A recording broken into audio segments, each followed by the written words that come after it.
Atas tuntutan saudara jaksa penuntut umum yang melukai rasa keadilan ini, maka kami tim penasihat hukum bersama terdakwa akan mengajukan nota pembelaan.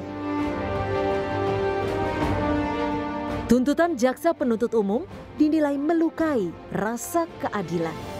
Inilah respon dari penasihat hukum Eliezer atas tuntutan hukuman penjara 12 tahun pada kliennya. Penasihat hukum Richard Eliezer pun menganggap jaksa telah mengesampingkan dan tidak menganggap sama sekali status justice kolaborator yang tersemat pada diri Eliezer. Kami pikir bahwa status dia sebagai GC tidak diperhatikan, tidak dilihat oleh jaksa penuntut umum. Bahwa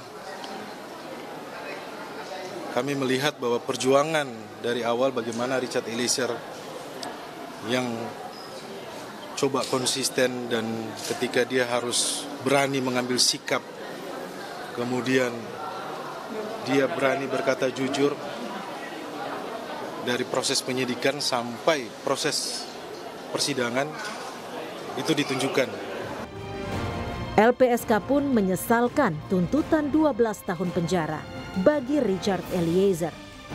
Rekomendasi LPSK untuk keringanan hukuman sebagai penghargaan justice kolaborator tidak diperhatikan jaksa. LPSK berharap putusan hakim lebih adil terhadap Richard Eliezer. Kami intinya menyesalkan, menyayangkan sekali tuntutan JPU terhadap Richard Eliezer 12 tahun.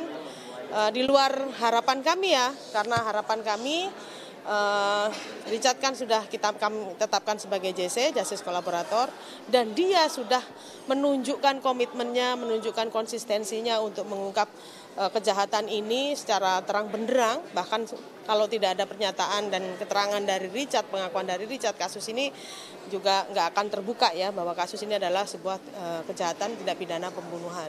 Semoga kami berharap putusan hakim, majelis hakim akan seadil-adilnya buat Richard. Tentu ini juga jadi harapan penasihat hukum Eliezer agar hakim meringankan hukuman Eliezer dengan mempertimbangkan perannya sebagai satu-satunya penguak fakta dalam kasus pembunuhan berencana Yosua Huta Barat. Tim Liputan Kompas TV.